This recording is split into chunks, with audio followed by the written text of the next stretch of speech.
Hello friends, welcome back to my channel. So today I have another very exciting recipe for you on popular demand. Yes, this is Pindi Chole. Now this is a very traditional recipe in my family and it has been passed down to me by my parents. So here I am doing that for you today. So for that we need a bit of preparation. Of course we need to make a chana masala. So there are a lot of spices which go into it. Now this is what recipe we follow at home.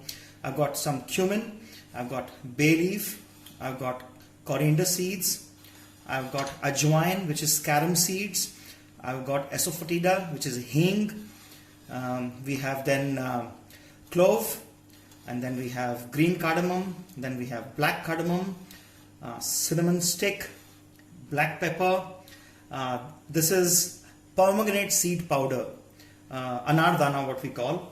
So apart from that, I will be adding some red chili, some fenugreek leaves, and then we have some amchur powder. So it's a mango powder.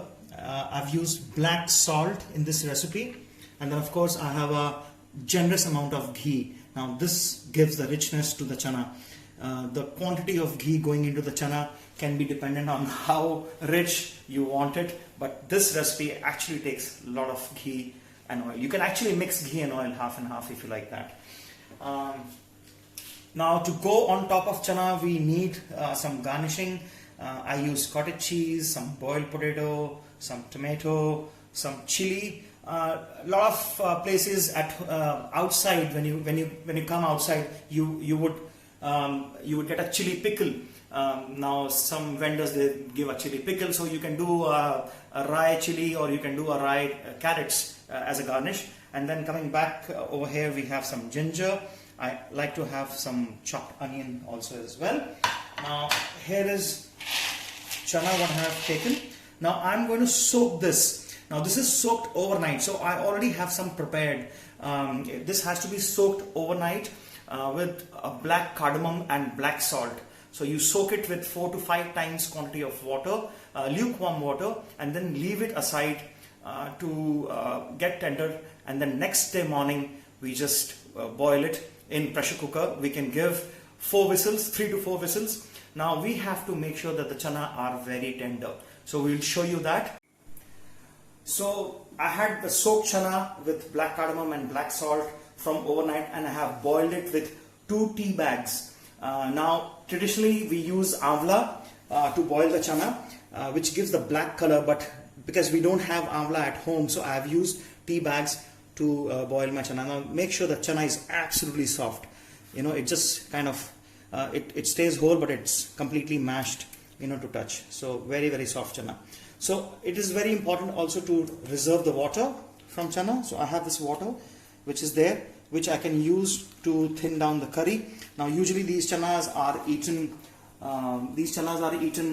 dry, but if you like a little bit of curry, so you can use this water.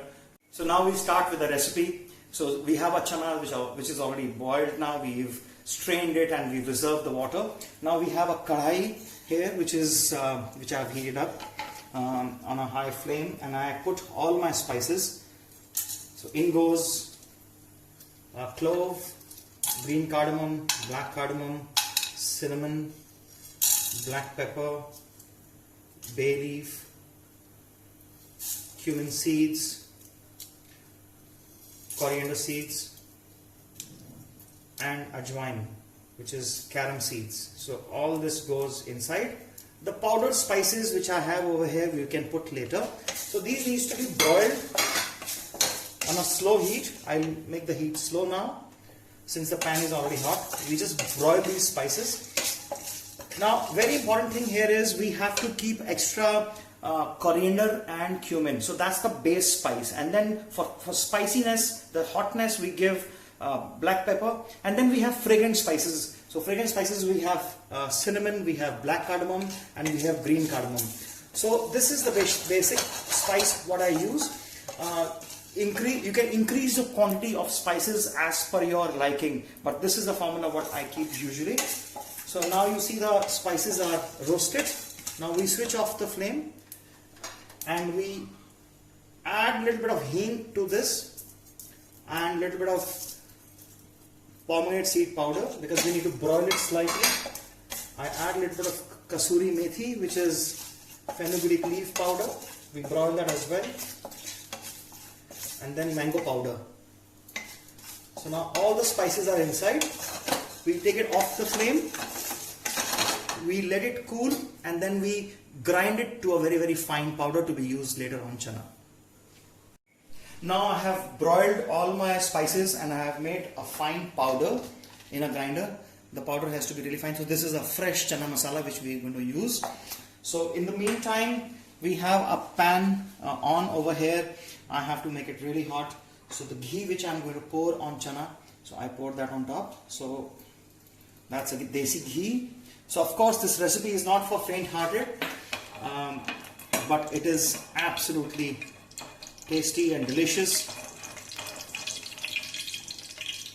So I've got these chanas over here, which I have strained. I've strained the water, drained the water, and I'm going to add this chana powder which we have made on top of the chana. So all the spice comes out.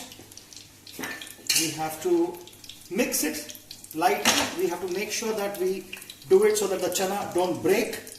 Because see, these chanas are already very, very soft. If I use any ladle, they will all mash up. So we have to just kind of toss it nicely. At this stage, I will add a little bit more of salt.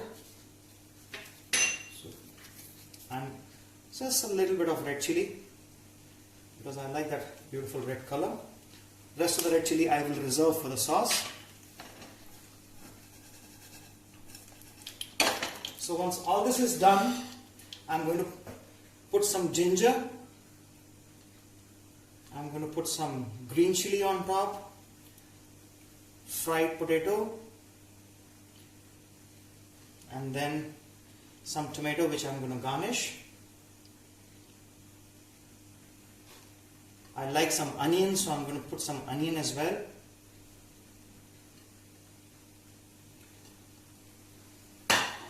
So now we have to make sure that oil is very, very hot. It needs to reach a smoking point.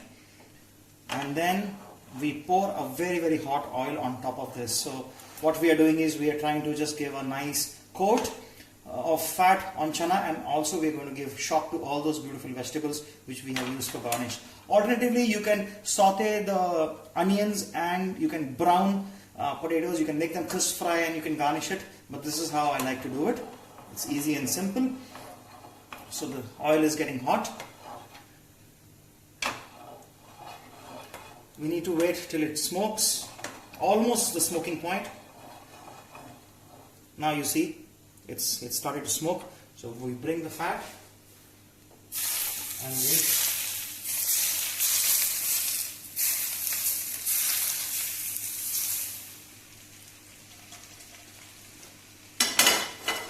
so the chana is ready. We can now some people like this to be served with a curry. Now this is a dry preparation, as I said, so it's beautifully done. If you like it with curry, you have this water which is already reserved. I would add just a bit of ghee again.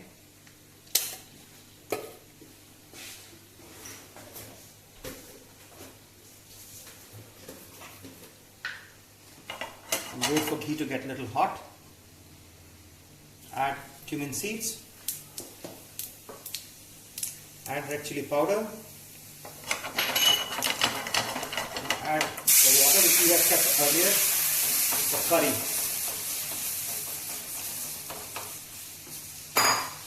Add a bit of salt, black salt in the curry.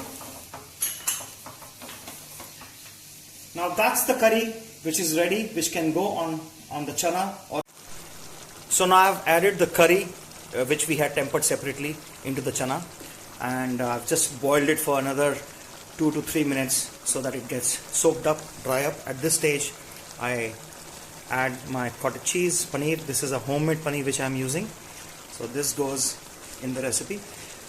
So here it is, our traditional family pindi chana for you to taste.